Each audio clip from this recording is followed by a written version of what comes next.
मला कधी कधी वाटतं पक्ष फुटला ते बरं झालं, कारण पक्षात एकतर ते राहिले असते किंवा मी राहिले असते. ते पक्षात असतानाही माझी त्यांच्याशी लढाई सुरूच होती.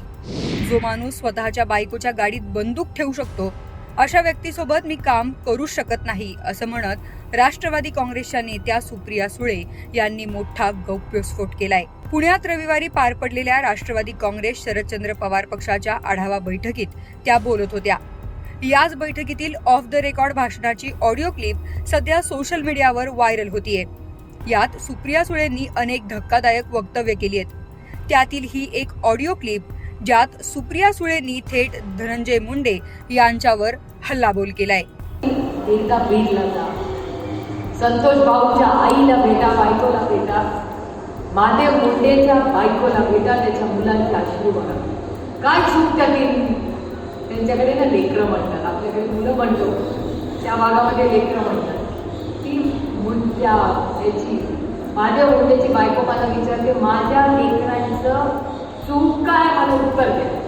काय उत्तर देणार? आणि मग मी जेव्हा संतोष भाऊच्या घरी गेले, त्याच्या आईने मला हात धरला, तुम्ही टीव्हीवर पाहिलेली असेल. माझा हात धरला, सांगितलं तू मला न्याय देणार का? शब्द दे मला सुप्रिया, तू मला न्याय देशील. शब्द तर तू नाही. आता न्याय देण्यासाठी मी खरं रेकॉर्डिंग करते का त्यात आज प्रॉब्लेम होईल का त्याची हेडलाईन होईल. मी तुम्हाला सांगू, मला कधी कधी वाटतं बरं झालं पक्ष फुटला.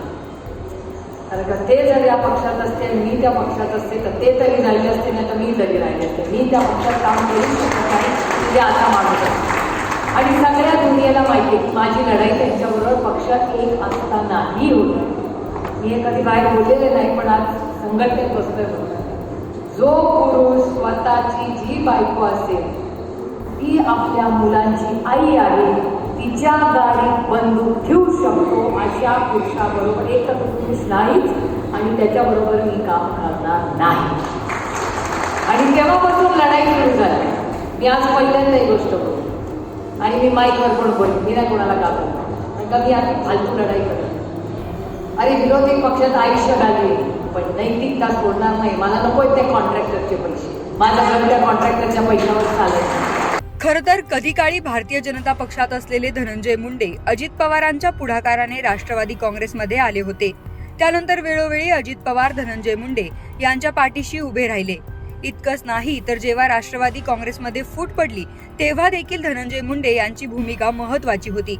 आणि आता सुप्रिया सुळेंची ऑडिओ क्लिप व्हायरल झाल्याने एकच खळबळ उडाली आहे.